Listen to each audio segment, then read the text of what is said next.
Hello everyone, welcome back to Artha scholar. आज हम पढ़ेंगे classical theory of employment and output. यहाँ हम पढ़ेंगे कि अकॉर्डिंग टू क्लासिकल्स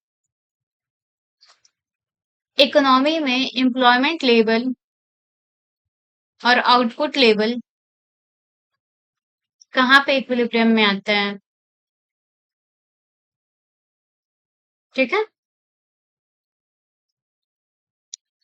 तो क्लासिकल्स ने तीन मार्केट की बात की थी, labour market, money market and goods market. इन तीनों मार्केट को लेके क्लासिकल्स ने समझाया था कि एम्प्लॉयमेंट आउटपुट डिटर्मिनेशन कहाँ पे होगा। तो हम पहले बात कर लेते हैं लेबर मार्केट की। हमारा एग्रीगेट प्रोडक्शन फंक्शन जो है वो है कैपिटल और लेबर का फंक्शन है, जहां कैपिटल हमारा क्या है, फिक्स्ड इनपुट है।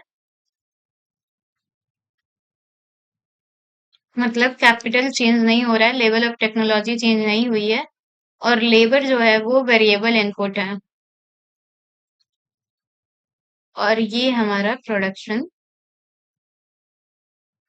कंस्टेंट, ये कांस्टेंट है। In classical model employment of labour जो है वो डिटरमाइन करता है कि इक्विलिब्रियम लेवल ऑफ आउटपुट क्या होगा। क्योंकि हम जानते हैं कि कैपिटल तो हमारा फिक्स्ड है, तो क्या होगा, लेबर जैसे जैसे बढ़ेगा वैसे वैसे आउटपुट लेवल हमारा बढ़ेगा इकोनॉमी में। तो इसलिए लेबर लेबर की एम्प्लॉयमेंट कितनी हो रही है वो डिटरमाइन करेगा कि इक्विलिब्रियम लेवल ऑफ आउटपुट कितना होगा। Level of output and hence the level of employment is established in the labour market by the demand for and supply of labour. मतलब लेबर डिमांड और लेबर सप्लाई ये दोनों मिलकर determine करेंगे कि level of employment कहाँ होगा। जहां पे ये दोनों इक्वल हो जाएंगे वो हमारा होगा लेवल ऑफ एम्प्लॉयमेंट।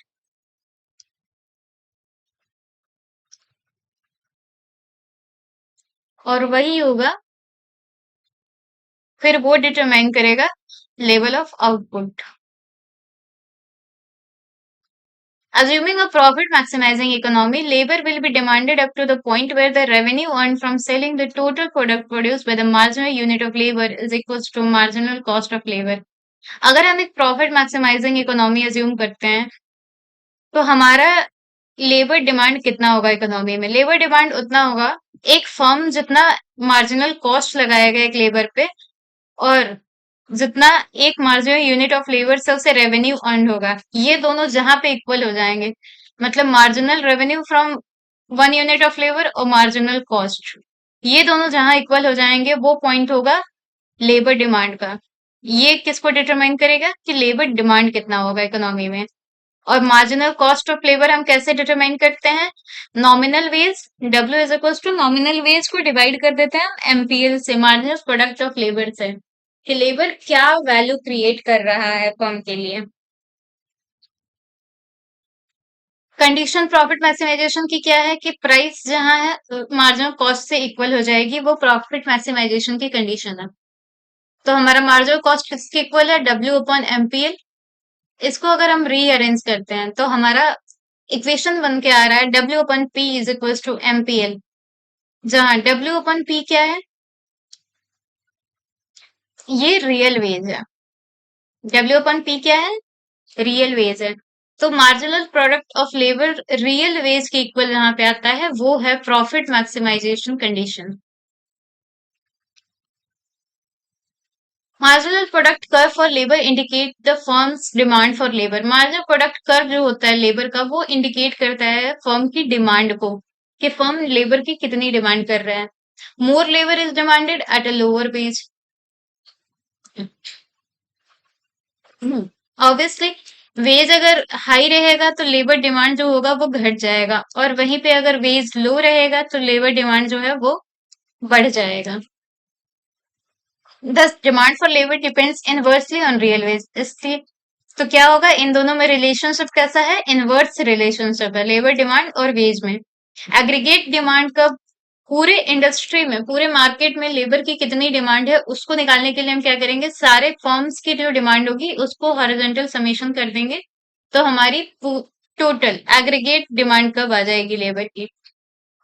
ये देखिए हमारा एग्रीगेट लेबर डिमांड फंक्शन है जो कि रियल वेज पे डिपेंड करता है, लेकिन ये रिलेशन कैसा है, ये इनवर्स रिलेशन है कि रियल वेज बढ़ेगा तो डिमांड घटेगी और रियल वेज घटेगा तो डिमांड बढ़ेगी। और वही सप्लाई फंक्शन जो है ये भी रियल वेज पे डिपेंड कर रहा है, लेकिन ये जो है ये डायरेक्ट रिलेशन है।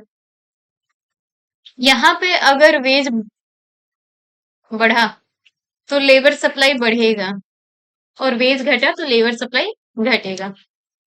ये रिलेशनशिप जो है ये इक्विलिब्रियम कंडीशन को दिखाते हैं। इक्विलिब्रियम कंडीशन कहाँ होगा, जहां डिमांड फॉर लेबर और सप्लाई ऑफ लेबर इक्वल हो जाएगा, और ये डिटरमाइन करेगा आउटपुट लेवल, एम्प्लॉयमेंट लेवल और रियल वेज कितना होगा क्लासिकल सिस्टम में।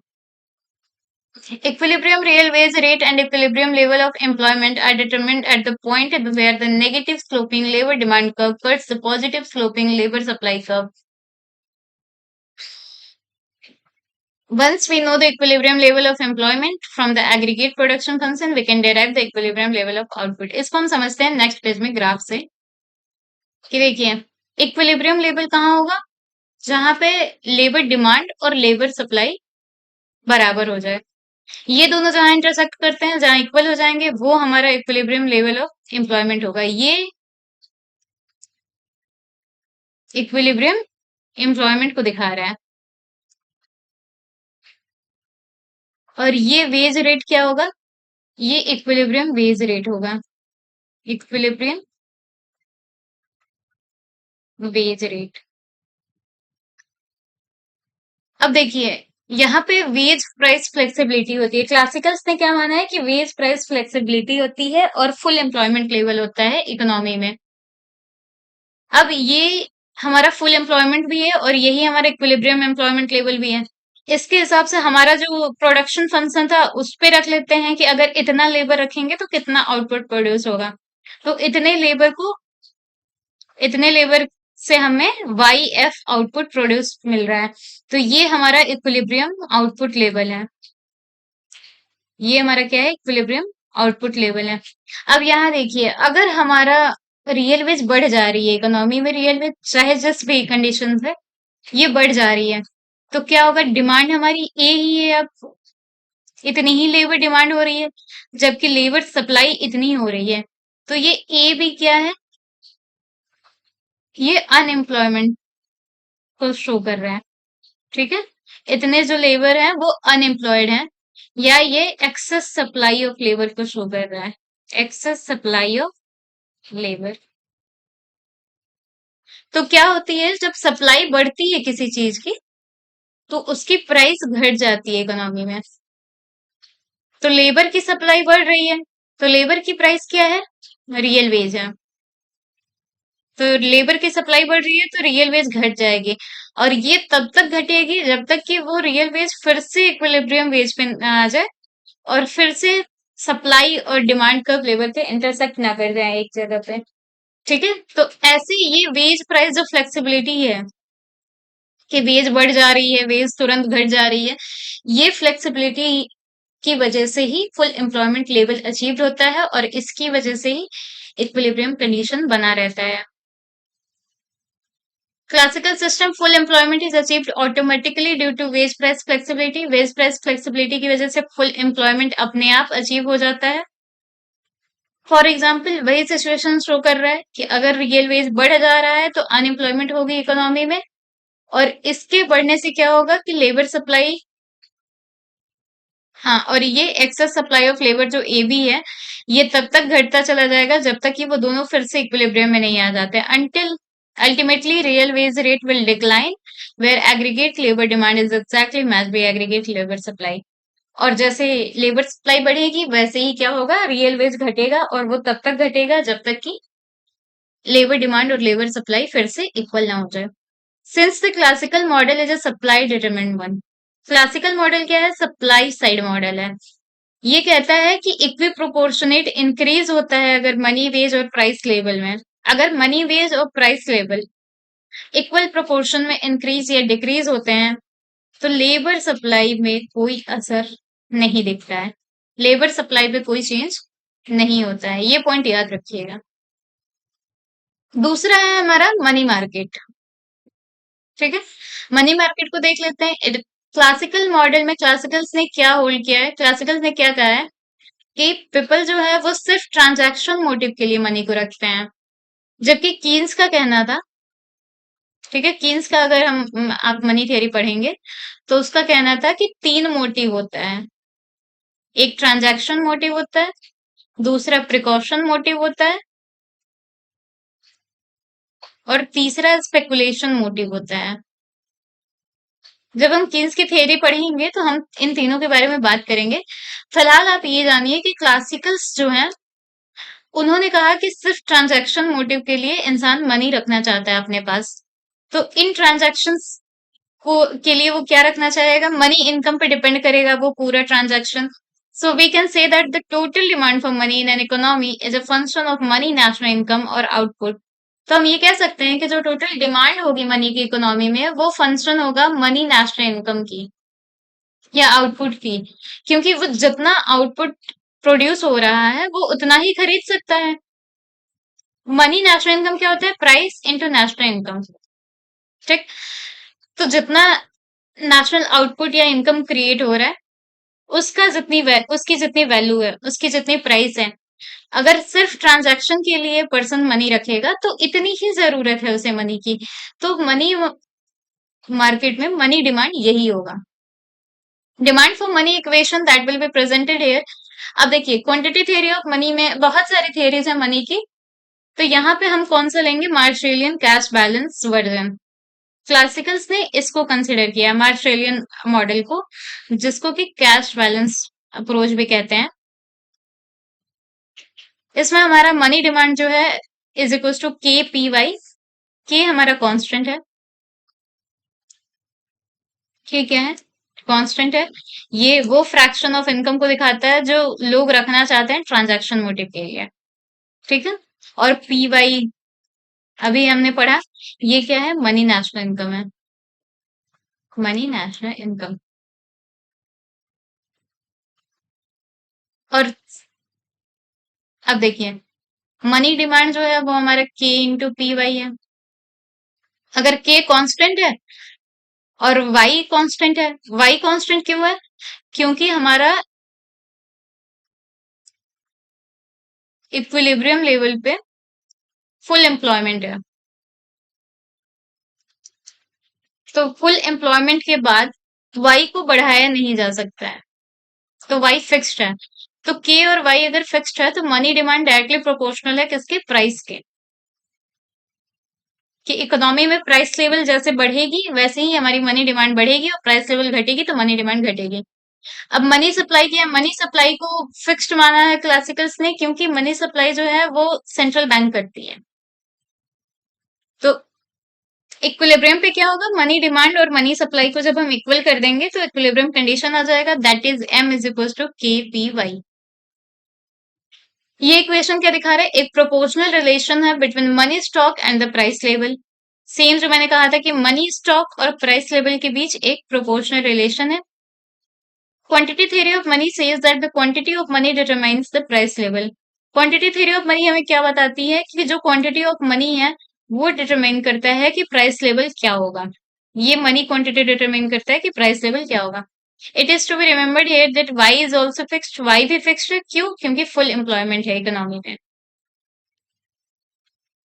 देखिए ये हमारा कर्व है और ये हमारा मनी स्टॉक है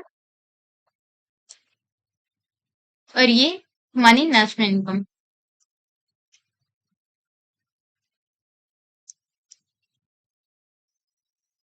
जैसे जैसे हमारा मनी स्टॉक बढ़ रहा है वैसे वैसे हमारा मनी नेशनल इनकम भी बढ़ रहा है, मतलब ये प्रोपोर्शनल रिलेशन है between M and P. Money stock and price level के बीच प्रोपोर्शनल रिलेशन है, वाई फिक्स्ड है तो इससे कोई लेना देना नहीं है। 1/k क्या है, 1/k यहाँ पे स्लोप है, स्लोप ऑफ दिस कर्व, और ये शो कर रहा है मनी मार्केट इक्विलिब्रियम को। And excess money supply means increasing demand for commodities that pulls up the general price level। अगर मनी सप्लाई बढ़ जाती है इकोनॉमी में तो क्या होगा, डिमांड बढ़ जाएगी, और डिमांड बढ़ने से क्या होगा, प्राइस लेवल बढ़ेगा। But money supply does not have any impact on Y which is determined in the real sector. लेकिन मनी सप्लाई अगर बढ़ती है तो उसका वाई पे कोई इम्पैक्ट नहीं है। ठीक है।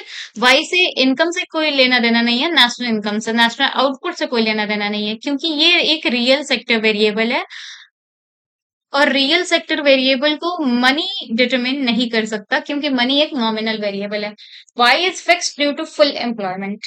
वाई क्यों फिक्स्ड है? फुल एम्प्लॉयमेंट की वजह से। इसको अभी हम बताते हैं, ये जो मनी सप्लाई की वजह से वाई पे कोई असर नहीं पड़ रहा है, इसको हम मनी न्यूट्रलिटी कहते हैं।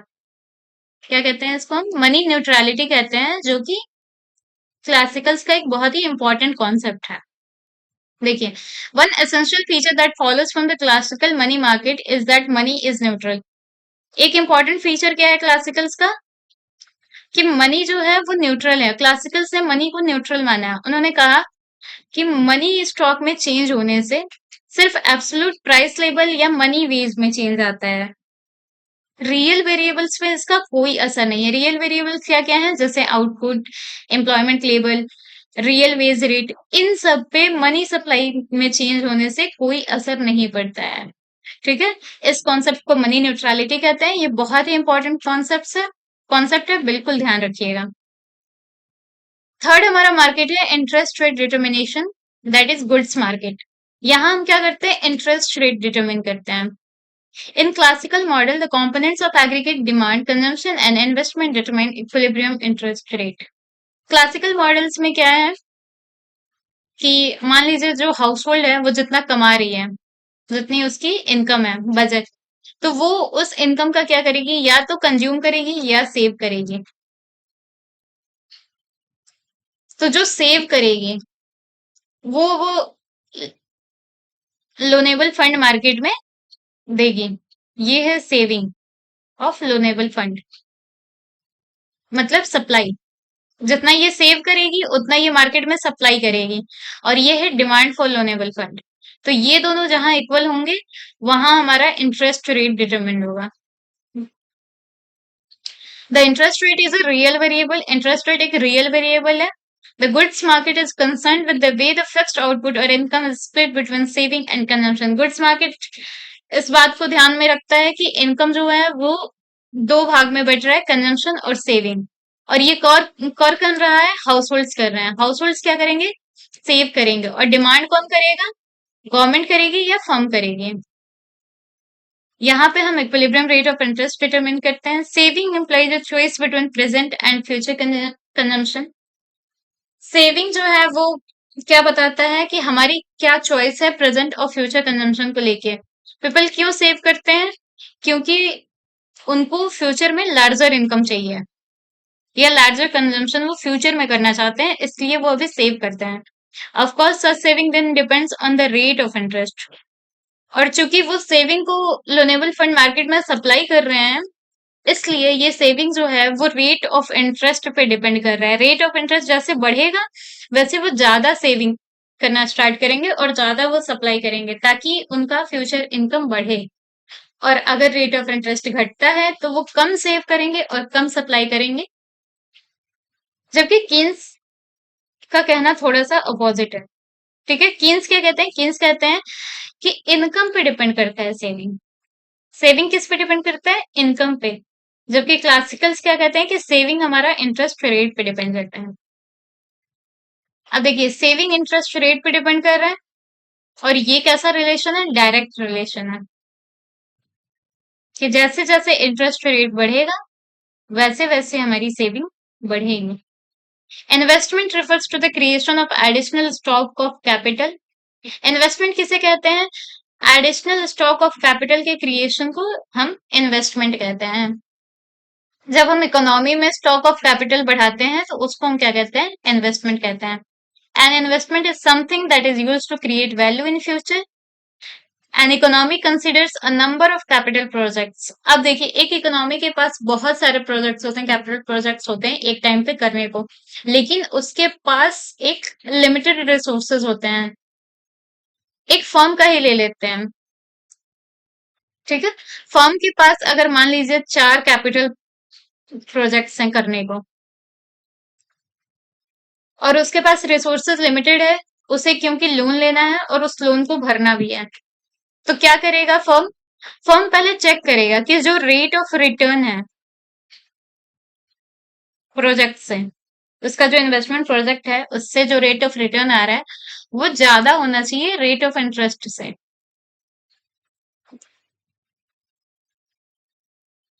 रेट ऑफ रिटर्न ज्यादा होगा रेट ऑफ इंटरेस्ट से, तभी फर्म को जो होगा वो प्रॉफिट होगा उस प्रोजेक्ट से, और तभी फर्म उस प्रोजेक्ट में इन्वेस्ट करना चाहेगा। ठीक है। It undertakes those investment projects that yield a rate of return greater than the market rate of interest। जहां पे रेट ऑफ इंटरेस्ट से ज्यादा रेट ऑफ रिटर्न हो वैसे प्रोजेक्ट पे इन्वेस्ट करना सही रहेगा। Thus, investment in the classical system depends on market rate of interest।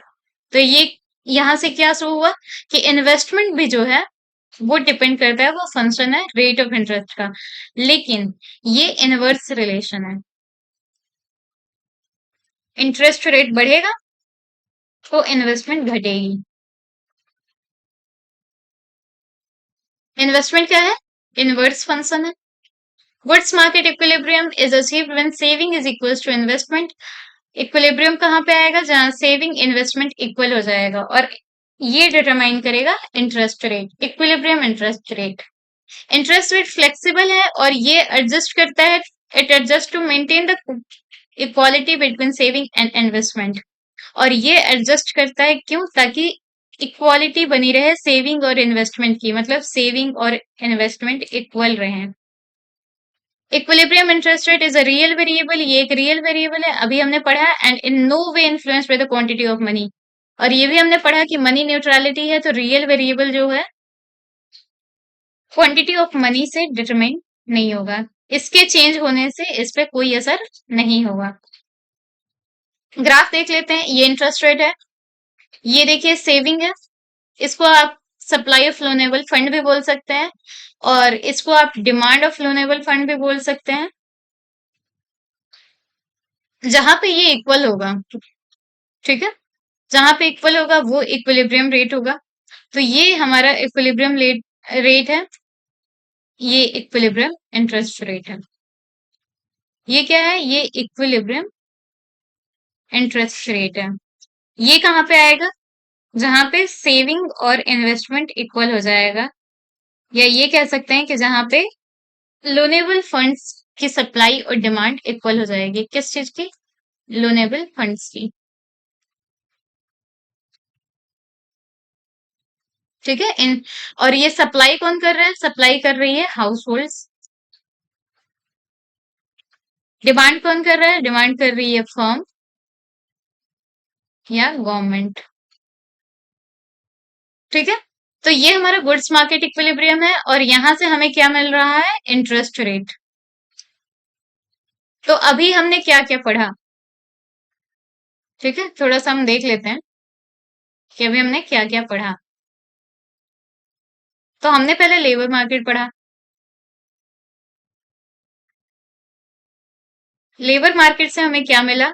Equilibrium output level और एम्प्लॉयमेंट लेवल। फिर हमने मनी मार्केट पढ़ा, वहां से हमें क्या पता चला कि मनी जो है वो न्यूट्रल है। ठीक है। और मनी और प्राइस, मनी स्टॉक और प्राइस लेवल डायरेक्टली प्रोपोर्शनल है। तीसरा हमने क्या पढ़ा? गुड्स मार्केट पढ़ा, और यहां से हमें क्या पता चला कि जहां सेविंग और इन्वेस्टमेंट इक्वल होंगे वहां इक्विलिब्रियम इंटरेस्ट रेट होगा। और ये इंटरेस्ट रेट, आउटपुट, एम्प्लॉयमेंट, ये सारे रियल वेरिएबल्स हैं, और मनी जो है वो नॉमिनल वेरिएबल है। अब देखिए, एक बहुत ही इंपॉर्टेंट कॉन्सेप्ट है क्लासिकल का, वो है क्लासिकल डायकोटमी। क्लासिकल डायकोटमी क्यों होता है? न्यूट्रलिटी ऑफ मनी की वजह से होता है। मनी न्यूट्रलिटी अभी हमने पढ़ा कि मनी स्टॉक के चेंज होने से, मनी स्टॉक में अगर चेंज होता है, चेंज इन मनी स्टॉक, इसका कोई असर नहीं होता रियल वेरिएबल्स पे। ये क्लासिकल्स का कहना था। Classical theory of output and employment is that changes in the quantity of money affect only nominal variables। Classical theory of output and employment कहती है कि अगर क्वांटिटी ऑफ मनी चेंज होता है तो ये सिर्फ नॉमिनल वेरिएबल्स पे अफेक्ट करता है, जैसे कि money wage, nominal GNP, money balances, और इसका कोई इन्फ्लुएंस नहीं है रियल वेरिएबल्स पे, जैसे कि real GNP, level of employment और real wage rate. Actually, according to classical theory, the nominal variables move in proportion to changes in the quantity of money. Classicals का ये कहना था कि जैसे जैसे क्वांटिटी ऑफ मनी चेंज होती है वैसे वैसे नॉमिनल वेरिएबल्स चेंज होते हैं, जबकि real variables such as GNP, employment, real wage rate, real rate of interest, इनमें कोई फर्क नहीं आता है, रिमेन अनअफेक्टेड। समझ आया? ठीक। तो ये क्या शो कर रहा है? ये शो कर रहा है, इस कॉन्सेप्ट को क्या कहते हैं? Classical dichotomy.